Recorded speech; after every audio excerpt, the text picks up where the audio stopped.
വിശുദ്ധ മത്തായിയുടെ സുവിശേഷം 1-ാം അധ്യായം 1 മുതൽ വാചകവാക്യങ്ങൾ.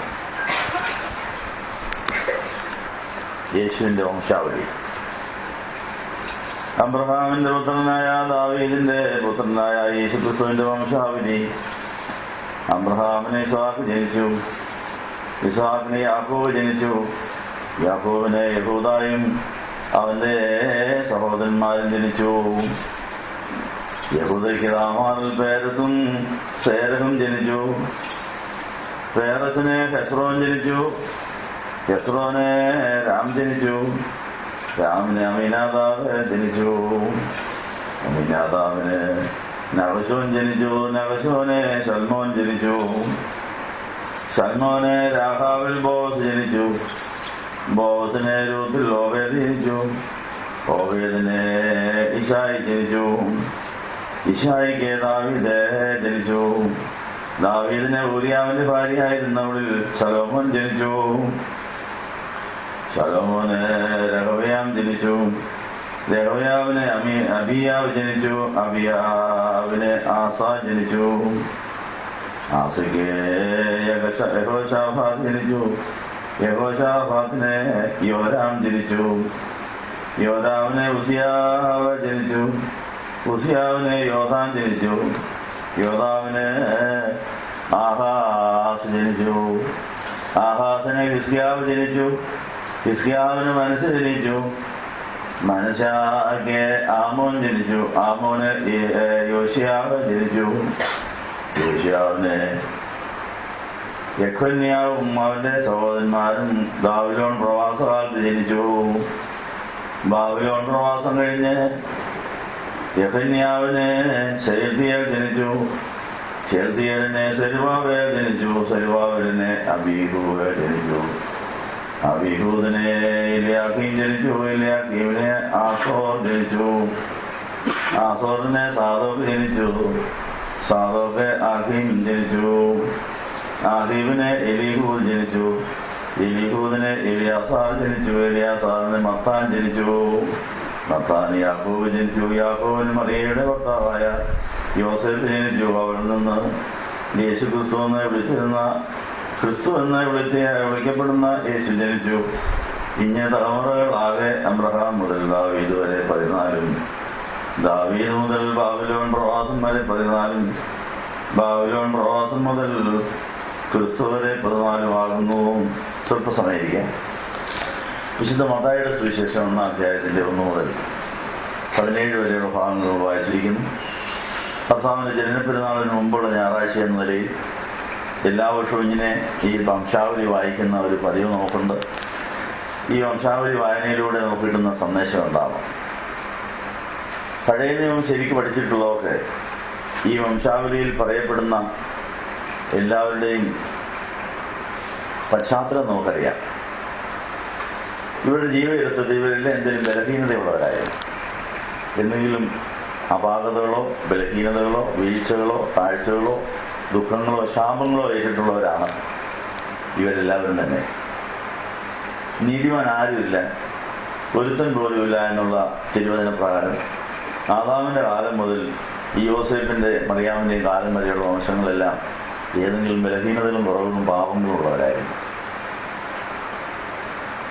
കർത്താവ് ആ കുടുംബത്തിൽ ഒന്ന് ജനിച്ചു എന്നാ നമ്മൾ കേട്ടത്. ഈ കുടുംബത്തിലെ ഇവരെല്ലാം തന്നെ യേശു ജനിക്കുന്നതിന് മുമ്പ് ജനിച്ചവരാണെങ്കിലും യേശുവിലൂടെയാണ് അവരൊക്കെ രക്ഷപ്പെടുന്നത്. ഇവരെല്ലാം മുമ്പരാണെങ്കിലും അവരെ പിമ്പരാക്കിക്കൊണ്ട് യേശു അവർക്കെല്ലാം മുമ്പായി അവരുടെ പ്രാണനെ വഹിച്ചുകൊണ്ട് സ്വർഗത്തിൽ പിതാവിന്റെ സന്നിധിയിൽ ചെന്ന് അവർക്ക് രക്ഷയുണ്ടാക്കി എന്നുള്ള ഒരു വലിയ സന്ദേശം ഇതിനകത്തുണ്ട്. ഈ മത്തായിയുടെ സുവിശേഷം 1-ാം അധ്യായത്തിൽ ചില സ്ത്രീകളുടെ പേര് പ്രത്യേകിച്ച് എടുത്ത് പറയുന്നുണ്ട്. പുരുഷന്മാരുടെ കാര്യമാണ് പ്രധാനമായിട്ട് പറയുന്നെങ്കിലും സ്ത്രീകളുടെ കാര്യം പ്രത്യേകിച്ച് എടുത്ത് പറയുന്നത്. അവർ കുപ്രസിദ്ധരായിരുന്നു ആ സ്ത്രീകളൊക്കെ ആ കാലത്ത്. പക്ഷെ അവരൊക്കെയും യേശുവിൻ്റെ വല്യമ്മച്ചിമാരായി. അതിൽ നിന്ന് പഠിക്കേണ്ട പാഠം എന്താണ്? യേശു നമ്മുടെ കുടുംബത്തിൽ ജനിച്ചാൽ ആ യേശുവിൻ്റെ ജനനം കൊണ്ട് ആ യേശുവിനെ നമ്മൾ സ്വീകരിക്കുന്നത് കൊണ്ട് നമുക്ക് കിട്ടുന്ന വീണ്ടും ജനനത്തിൻ്റെ അനുഭവത്തിലൂടെ നമുക്ക് കുർബാനത്തിലെ അനുഗ്രഹിക്കപ്പെട്ടവരാകാൻ സാധിക്കും. ശാപത്തിന്റെ തലമുറയ്ക്ക് അന്തം വരുത്തിയിട്ട് അനുഗ്രഹിക്കപ്പെട്ട പുതിയ തലമുറയ്ക്ക് തുടക്കമിടാൻ ദൈവം നമ്മളെ ആഗ്രഹിക്കുന്നു. ദൈവം നമ്മളിൽ നിന്ന് അത് പ്രതീക്ഷിക്കുന്നു എന്നുള്ളത് അറിയുമ്പോൾ നമുക്ക് വലിയ പ്രത്യാശയാണ് ലഭിക്കുന്നത്. നമുക്കങ്ങനെ വലിയൊരു ഉത്തരവാദിത്വം വന്നിരിക്കുന്നു. ഈ വംശാവലിയിൽ വായിക്കപ്പെട്ടതായ എല്ലാ കുടുംബങ്ങളുടെയും പ്രശ്നം പരിഹരിക്കുവാൻ കർത്താവ് ആ കുടുംബത്തിൽ വന്ന് ജനിച്ചു. അവർക്കെല്ലാം അവകാശം പറയാം, എൻ്റെ കൊച്ചുമോനാണ് യേശു, മറിയാം എൻ്റെ കൊച്ചുമോളാണ് എന്നിവർക്കെല്ലാം പറയാൻ തക്കവണ്ണം യോസേപ്പിൻ്റെയും മറിയാമിൻ്റെയും വംശാവലി മത്തായിയുടെ സുവിശേഷത്തിലും ലൂക്കോസിൻ്റെ സുവിശേഷത്തിലുമായിട്ട് എഴുതിയിരിക്കുന്നു. യേശുവിൻ്റെ വളർത്തുപിതാവായതുകൊണ്ട് യേശുവിനെ കൈക്കൊണ്ടുവന്നുള്ള ആ കാരണത്താൽ യോസേപ്പും നീതിമാന്മാരുടെയും ദൈവമക്കളുടെയും പദവിയിലേക്ക് ഉയർത്തപ്പെടുന്നു. അപ്പം മറിയാമിൻ്റെയും യോസേപ്പിൻ്റെയും കുടുംബം യേശുവിനെ ജനിക്കുവാനും യേശുവിനെ സംരക്ഷിക്കുവാനും വേദിയായപ്പോൾ അവരാണെന്ന് ഏറ്റവും അധികം വിശുദ്ധരായ നീതിയുള്ളവരായി അറിയപ്പെടുന്നത്. അവരുടെ കൂടെ നമുക്കും വിശുദ്ധരാകാം, നീതിയുള്ളവരാകാം. നമ്മുടെ അടുത്ത തലമുറയ്ക്ക് 1000 തലമുറയ്ക്ക് ഒരു അനുഗ്രഹം കൊടുക്കുന്നവരാകുന്ന അനുഗ്രഹത്തിൻ്റെ വലിയൊരു അണക്കെട്ടായി നമുക്ക് മാറാൻ സാധിക്കും എന്നുള്ള സന്ദേശമാണ് ഈ മത്തായിയും ലൂക്കോസും വംശാവലിയിലൂടെ നമുക്ക് തരുന്നത്. അതിൻ്റെ എല്ലാ രത്നച്ചുരുക്കമാണ് വിശുദ്ധ യോഹന്നാൻ 1-ാം അധ്യായത്തിൽ 1 മുതൽ 18 വരെ വായിക്കുമ്പോൾ നമുക്ക് കിട്ടുന്നത്. കഴിഞ്ഞ വ്യാഴാഴ്ചയും ശനിയാഴ്ചയുമായി നമ്മൾ യോഹന്നാന്റെ സുവിശേഷം 1-ാം അധ്യായം വായിക്കുകയായിരുന്നു. അതിൽ നമ്മൾ ഇന്നലെ കേട്ട കാര്യം എല്ലാവരെയും പ്രകാശിപ്പിക്കുന്ന സത്യപ്രകാശമായിരുന്നു യേശു എന്നാണ്. എല്ലാ മനുഷ്യരെയും പ്രകാശിപ്പിക്കുന്ന സത്യ വെളിച്ചം ലോകത്തിലേക്ക് വരികയായിരുന്നു.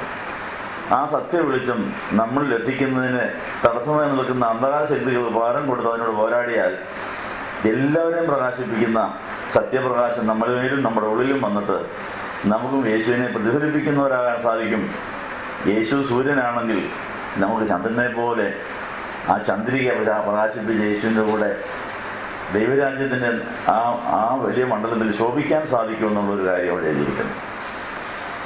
ഈ യേശുവിൻ്റെ പ്രകാശം തടയുന്ന അന്ധകാര ശക്തികളെ ശാസിക്കണമെന്നില്ല നമ്മൾ കേട്ടു. എഫേസ്യർ 5:11 അന്ധകാര പ്രവൃത്തികളെ താലോലിക്കുന്നത് കൊണ്ടാണ് എല്ലാവർക്കും വേണ്ടി നൽകപ്പെട്ടതായ ഈ സത്യവെളിച്ചം നമുക്ക് മറഞ്ഞിരിക്കുന്നത്. നമ്മുടെ വീട്ടിലോ നമ്മുടെ കുടുംബത്തിലോ നമ്മുടെ ഉള്ളിലോ ഈ പ്രകാശം ഇതുവരെ എത്തിയിട്ടില്ലെങ്കിൽ അതിൻ്റെ ഇടയ്ക്ക് പ്രകാശം മുടക്കുകയുണ്ടെന്നുള്ള കാര്യം നമ്മൾ ഇന്നലെ കേട്ടു. സൂര്യഗ്രഹണ ദിവസത്തിൽ സൂര്യനെ കാണാനൊക്കെ വരിക, നട്ടുച്ചയ്ക്കാണ് പോലും അന്ധകാരം വരും.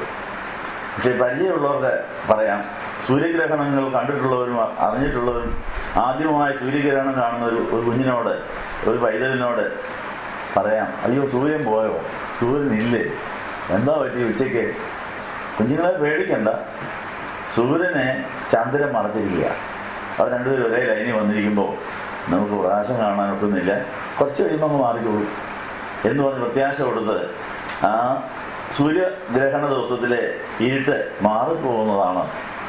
അത് മാറിക്കഴിയുമ്പോൾ വീണ്ടും സൂര്യൻ്റെ പ്രകാശം കാണാൻ സാധിക്കുന്നുള്ള പ്രത്യാശ പരിചയമുള്ളവർക്ക് ലഭിക്കുന്നതുപോലെ ഇന്ന് നീതിയും സൂര്യനായ കർത്താവ് മനുഷ്യജാതി രക്ഷയ്ക്ക് വേണ്ടി ഉദിച്ചുവെങ്കിലും പലർന്നും സൂര്യഗ്രഹണമോ ചന്ദ്രഗ്രഹണമോ ഒക്കെ ആയിട്ട് മറവിലാണ്.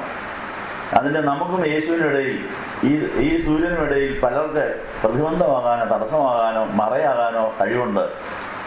അങ്ങനെ നമുക്ക് എല്ലാവർക്കും വേണ്ടി നൽകപ്പെട്ടതായ ഈ ജീവപ്രകാശം നമുക്ക് കിട്ടിയില്ലെങ്കിൽ നമ്മുടെ സൂര്യഗ്രഹണം ഇതുവരെ മാറിയില്ലെന്നാണ് എൻ്റെ അറിവ്. സാധാരണ സൂര്യഗ്രഹണം കുറച്ച് കഴിയുമ്പോൾ അങ്ങ് മാറുന്നതാണ്. എന്നാൽ മാറാതെ നിലനിൽക്കുന്ന സൂര്യഗ്രഹണങ്ങളുള്ളവരുണ്ട്. അതിനായിട്ട് പോരാടി ശാസിച്ച് മാറ്റിയാലേ മാറുള്ളൂ എന്നാണ് പറയുന്നത്. അന്ധകാര പ്രവൃത്തികളെ, അന്ധകാര ശക്തികളെ ശാസിച്ച് ഭത്സിച്ച് മാറ്റിയെങ്കിൽ മാത്രമേ നമ്മുടെ അന്ധത മാറുകയുള്ളൂ, നമ്മുടെ ഉള്ളിലേക്ക് ഈ പ്രകാശം വരൂ എന്നുള്ള കാര്യം നമ്മൾ ഇന്നലൊക്കെ അവിടെ ഉണ്ടായി. അതുകൊണ്ട് യേശുക്രിസ്തുവിനെ കൈക്കൊണ്ട് അവൻ്റെ നാമത്തിൽ വിശ്വസിക്കുന്ന എല്ലാവർക്കും ദൈവങ്ങളാകുവാൻ അധികാരം കൊടുത്തു എന്ന് പറഞ്ഞാൽ ആ 12-ാമത്തെ യോഹന്നാൻ 1:12 വചനം പ്രത്യാശയ്ക്ക് നൽകട്ടെ. ആ എല്ലാവരുടെയും കൂട്ടത്തിൽ നമുക്കും പെടാൻ സാധിക്കും. പക്ഷെ എല്ലാവരും ആയിട്ടില്ല. എല്ലാവർക്കും ഉള്ള ഒരു അവകാശമാണിത്. സകല മനുഷ്യർക്കും ഉള്ള രക്ഷയാണ്, സകല മനുഷ്യരും പ്രകാശിക്കാനുള്ള വഴിയാണ്. പക്ഷേ തിന്മ ഇരുട്ടായി അന്ധകാരമായി നമുക്കും ദൈവത്തിനിടയിൽ ഇന്നും പ്രവർത്തിക്കുന്നതുകൊണ്ടാണ് പൂർണ്ണമായി നമുക്ക് ആസ്വദിക്കാനുള്ളത്. അവിടെ ഈ ശാസന തുടരണം.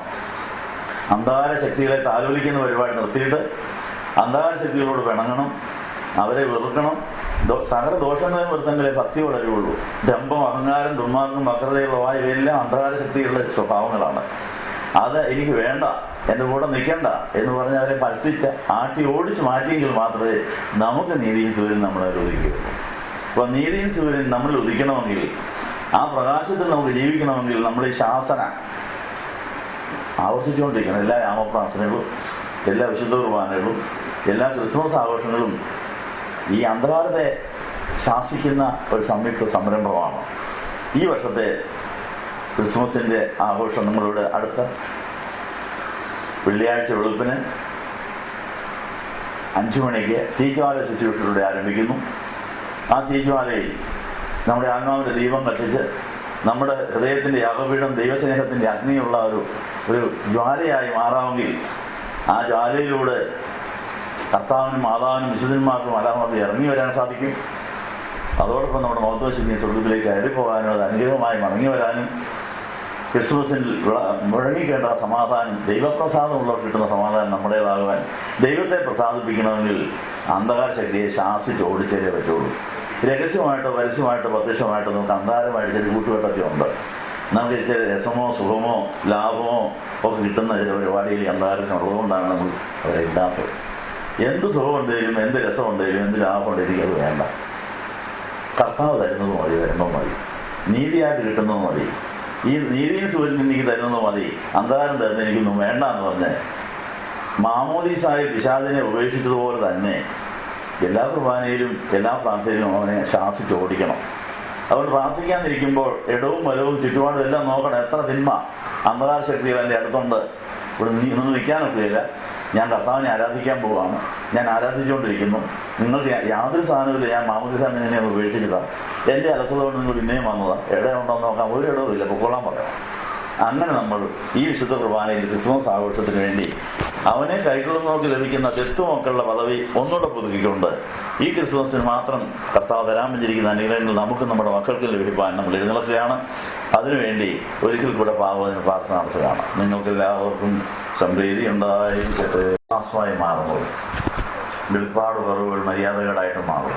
നമ്മുടെ കഴിഞ്ഞകാല ജീവിതത്തിലെ എല്ലാ അവിശ്വാസത്തിൻ്റെയും എല്ലാ പിന്മാറ്റത്തിൻ്റെയും ശാപങ്ങൾ നമ്മൾ മാറി വിശ്വാസത്തിൻ്റെ അനന്തരഫലങ്ങളായ നീതി, സമാധാനം, പരിശുദ്ധാത്മാവുള്ള സന്തോഷം, ദൈവരാജ്യത്തിലേക്കുള്ള പ്രവേശനം, ഇവയെല്ലാം നമുക്ക് ലഭിക്കാൻ പരിശുദ്ധാത്മാവിൻ്റെ വലിയ സഹായം വേണമെന്നാണ് സുവിശേഷകൻ നമ്മളെ അറിയിച്ചിരിക്കുന്നത്. പ്രത്യേകിച്ച് കർത്താവിനെ തെറ്റിദ്ധരിച്ചതായ അപ്പോസ്തലനായ പൗലോസ് വിശ്വാസം കിട്ടത്തക്കതായ വെളിപ്പാട് ലഭിച്ചു കഴിഞ്ഞപ്പോൾ താൻ വിശ്വാസിയായി മാറി യേശുക്രിസ്തുവിനെ കൈക്കൊണ്ട് വീണ്ടും ജനത്തിൻ്റെ അനുഭവത്തിൽ സ്ഥാനമേറ്റു കഴിഞ്ഞപ്പോൾ തൻ്റെ കണ്ണ് തുറക്കുന്നു, കണ്ണിലെ ചെതുമ്പൽ താഴെ വീഴുന്നു, തനിക്ക് ദൈവരാജ്യത്തിൻ്റെ നീതി, സമാധാനം, പരിശുദ്ധാത്മാവ് സന്തോഷമെല്ലാം കാണാൻ സാധിക്കുന്നു. ആ പരിശുദ്ധാത്മാവിൻ്റെ ആ വലിയ വെളിപ്പാടിൻ്റെ വ്യാപാരത്തിലൂടെയാണ് മിഥ്യാബോധങ്ങളും തെറ്റിദ്ധാരണകളും മാറി സത്യവിശ്വാസിയായി സത്യക്രിസ്ത്യാനിയായി അപ്പോസ്തലനായ പൗലോസ് മാറി. അപ്പോൾ കൃപമേൽ കൃപ കിട്ടിക്കൊണ്ടായിരുന്നു. ഒരിക്കൽ കൃപ കിട്ടിയാൽ പോരാ, കൃപയുടെ മേൽ പിന്നെയും കൃപ കിട്ടിക്കൊണ്ടായിരിക്കാം. അതാണ് വിശുദ്ധ യോഹന്നാന്റെ സുവിശേഷം 1-ാം അധ്യായത്തിൽ യോഹന്നാൻ അപ്പോസ്തലന്റെ സാക്ഷ്യം. ഈ യേശു മുഖാന്തരം നമുക്ക് കൃപമേൽ കൃപ കിട്ടിക്കൊണ്ടേയിരിക്കും. പരിശുദ്ധ കന്യാമറിയാമനാണ് കൃപായുഗത്തിൽ ആദ്യമായി കൃപ നിറഞ്ഞ അവസ്ഥ ഉണ്ടായത്. കൃപ നിറഞ്ഞ മറിയാമേ നിനക്ക് സമാധാനം എന്ന് പറഞ്ഞ് ആ കൃപ നിറഞ്ഞ ആ മറിയാമിൻ്റെ അവസ്ഥയിലേക്ക് നമ്മൾ വേണമെങ്കിൽ കൃപ നിറഞ്ഞ അവസ്ഥയ്ക്ക് പുറകിൽ വചനമായ യേശുവിനുള്ള സ്നേഹമാണ് കൃപയ്ക്ക് ആധാരമെന്ന് എഫേസ്യർ 6:24 അപ്പോൾ കന്യാമറിയാമിനെ കൃപ നിറഞ്ഞവളെ എന്ന് വിളിക്കാൻ കാരണം കന്യാമറിയാം പഴയ നിയമത്തിലെ വചനം മുഴുവനും വിശ്വാസവും സ്നേഹവും പ്രത്യാശയുമാക്കി മാറ്റി. അതാണ് ആത്മീയമണ്ഡലത്തിലെ ഏറ്റവും വലിയ സമ്പത്ത്. ഈ ഭൂമിയിൽ കൊണ്ടുപോകാൻ സാധിക്കുന്ന 3 സമ്പാദ്യം ഇതാണ്: വിശ്വാസം, പ്രത്യാശ, സ്നേഹം. അതാണ് ഏറ്റവും വിലയേറിയത്. അതുകൊണ്ടാണ് നമ്മുടെ ആത്മീയ വർധനം ഉണ്ടാകുന്നത്. നമ്മുടെ ശരീരം നമ്മൾ കഴിക്കുന്ന ആഹാരത്തിലെ വൈറ്റമിൻസ്, ജീവകങ്ങൾ വലിച്ചെടുത്തിട്ട് വളരുന്നത് പോലെ ആത്മീയ വർധന വരുത്താൻ വിശ്വാസവും പ്രത്യാശയും ദൈവസ്നേഹവും സമ്പാദിച്ചുകൊണ്ടേയിരിക്കണം. പരിശുദ്ധ കന്യാമറിയാമാണ് കൃപായുഗത്തിൽ ആദ്യമായി പഴയ നിയമത്തിലെ ഉൽപ്പത്തി മുതൽ മലാഖി വരെയുള്ള വചനങ്ങളെ വിശ്വാസവും പ്രത്യാശയും സ്നേഹമാക്കി മാറ്റി. ആ സ്നേഹമാണ് ദൈവകൃപയെ ആകർഷിച്ചു വരുത്തുന്നത്. അപ്പോൾ യേശുക്രിസ്തുവിനെ സ്നേഹിക്കാത്ത ഏവരും ശപിക്കപ്പെട്ടോ യേശു ക്രിസ്തുവിനെ അക്ഷയമായി സ്നേഹിക്കുന്നവരുടെ കൃപ ഇരിക്കട്ടെ. ഈ രണ്ട് സന്ദേശങ്ങൾ ഒന്നിച്ചു ചേർക്കുമ്പോൾ കൃപ കുറഞ്ഞു പോകുന്നത് സ്നേഹക്കുറവുണ്ടാണ്, സ്നേഹക്കുറവ് പ്രത്യാശക്കുറവുണ്ടാണ്, പ്രത്യാശക്കുറവ് വിശ്വാസക്കുറവുണ്ടാണ്, വിശ്വാസക്കുറവ് വെളിപ്പാട് കുറവുണ്ടാണ്, അല്ലെ കിട്ടിയ വെളിപ്പാട് മറന്നതുകൊണ്ടാണ്. ഇതെല്ലാം പുതുക്കാൻ വേണ്ടിയാണ് നമ്മൾ ആരാധനയിൽ ഈ വേദഭാവം വായിക്കുകയും വിശ്വാസ പ്രമാണം ചൊല്ലുകയൊക്കെ ചെയ്യുന്നത്. ഇപ്പോൾ വിശ്വാസ പ്രമാണം ചൊല്ലി 2 ഖണ്ഡിക പിതാവിനും പുത്രനുള്ള വിശ്വാസം പുതുക്കി, പരിശുദ്ധാത്മാവിലുള്ള വിശ്വാസം പുതുക്കി ആ കാര്യസ്ഥന്റെ കയ്യിലേട്ട് കാര്യം മുഴുവൻ ഏൽപ്പിച്ചെങ്കിലേ എല്ലാ കാര്യങ്ങളെയും മറഞ്ഞിരിക്കുന്ന കാര്യങ്ങൾ വെളിപ്പെടുത്തിയിട്ട് വിശ്വാസത്തോടും പ്രത്യാശയോടും സ്നേഹത്തോടും കൃപയോടും കൂടെ കൃപമേൽ കൃപ കിട്ടുന്ന അനുഭവം ഉണ്ടാവുള്ളൂ. വല്ലപ്പോഴും ഒരു കൃപ കിട്ടിയാൽ പോരാ, കൃപയുടെ മുകളിൽ പിന്നെയും കൃപ കിട്ടണം. ഇന്നലെ കൃപ കിട്ടിയാൽ പോരാ, ഇന്നും വേണം, നാളെയും വേണം. അത് സ്നേഹം വർദ്ധിച്ചാലേ, അക്ഷയമായ സ്നേഹം ഉണ്ടെങ്കിലേ കൃപ വർദ്ധിച്ചുകൊണ്ടേയിരിക്കുകയുള്ളൂ. ആ കൃപ നമ്മളിൽ നിന്ന് കുറഞ്ഞു പോയ സ്നേഹക്കുറവുണ്ടെങ്കിൽ അത് ഒരിക്കൽ കൂടെ അതിനെ ക്ഷമ ചോദിച്ചുകൊണ്ട്, കർത്താവേ, ഞങ്ങൾ പിതൃപുത്ര പരിശുദ്ധാത്മാവ് ത്രിയേകത്തിൽ വിശ്വാസം പുതുക്കിയിരിക്കുന്നു. കാര്യസ്ഥനായ പരിശുദ്ധാത്മാവ് ഞങ്ങൾ കാണുന്ന കാര്യങ്ങളുടെ പുറകിലെ കാണാത്ത കാര്യം കാണിക്കണം, ഞങ്ങൾ കേൾക്കുന്ന കാര്യത്തിൻ്റെ പുറകിലെ കേൾക്കാത്ത കാര്യങ്ങളോട് കേൾപ്പിച്ചിട്ട് ന്യായമായ വിധി കൽപ്പിക്കുന്നവൻ്റെ കാര്യം പരമേൽപ്പിക്കും. ഞങ്ങൾ ആരെയും വിധിക്കാനിടയാകല്ലേ. ഞങ്ങൾ അറിഞ്ഞോ അറിയാതെയോ പലരെയും വിധിച്ചുപോയി. അത് ഞങ്ങളുടെ മര്യാദയോടാണ്. അതുകൊണ്ട് ഞങ്ങളുടെ ആ കുറവ് ഞങ്ങളോട് ക്ഷമിക്കാൻ കാര്യസ്ഥനായ പരിശുദ്ധാത്മാവ് പറയുന്നത് മാത്രം വിശ്വസിക്കുവാനും അത് മാത്രം അംഗീകരിക്കുവാനുള്ള കൃപയായിരിക്കാൻ നമ്മളിപ്പോൾ നമ്മുടെ ആ മണ്ഡലത്തിലുള്ളതായ എല്ലാ കുറവുകൾക്കും ഒരിക്കൽ ക്ഷമ ചോദിച്ചുകൊണ്ട് പരിശുദ്ധാത്മാവുള്ള വിശ്വാസം പുതുക്കി, സഭയിലുള്ള വിശ്വാസം പുതുക്കിക്കൊണ്ട് കർത്താവിനെ നമുക്ക് കൃപമേൽ കൃപ തരുന്നയാളായി, പ്രകാശം തരുന്ന ജീവപ്രകാശം തരുന്നയാളായി പുതുക്കി ആസ്വദിച്ച് അനുഭവിക്കാൻ വേണ്ടി പുരോഹിതരുടെ ഭാഗത്തുള്ള കുറവ് ഞങ്ങൾ ക്ഷമിക്കുന്നു. ഈ കാര്യങ്ങളെ പഠിപ്പിക്കുന്നതിലോ നിങ്ങളെ ഒരുക്കുന്നതിലോ ഞങ്ങൾ പരാജയപ്പെട്ടിട്ടുണ്ടെങ്കിൽ ഞങ്ങൾ ക്ഷമ ചോദിക്കുന്നു. നിങ്ങൾ അതിനോട് സഹകരിച്ചില്ലെങ്കിൽ നിങ്ങൾക്കും തമ്മിൽ ക്ഷമ ചോദിക്കാം. അങ്ങനെ ഈ ക്ഷമ ദൂരത്തിനും സമീപത്തിനായിരിക്കുന്നവരെ ഒന്നിച്ചു ചേർത്ത് ശാപത്തിൻ്റെ എല്ലാ ബന്ധനങ്ങളും അന്ധകാരങ്ങളും മാറിയിട്ട് യേശുവാകുന്ന നീതിയും സൂര്യൻ്റെ പ്രകാശം നമ്മുടെ മേലെ എല്ലായിടങ്ങളിലും പതിക്കുവാൻ തക്കണം. എല്ലാ അന്ധകാര മുടക്കിലൂടെ യാത്ര പറയുവാൻ ക്ഷമ ചോദിക്കുകയാണ്. സഹോദരങ്ങളെ, മാതാക്കളെ, ഗുരുക്കന്മാരെ ഞങ്ങളോട് ക്ഷമിക്കണം. ഈ കുർബാന അംഗീകരിക്കപ്പെടുവാൻ നിങ്ങൾ ഞങ്ങൾക്ക് വേണ്ടിയും പ്രാർത്ഥിക്കണം.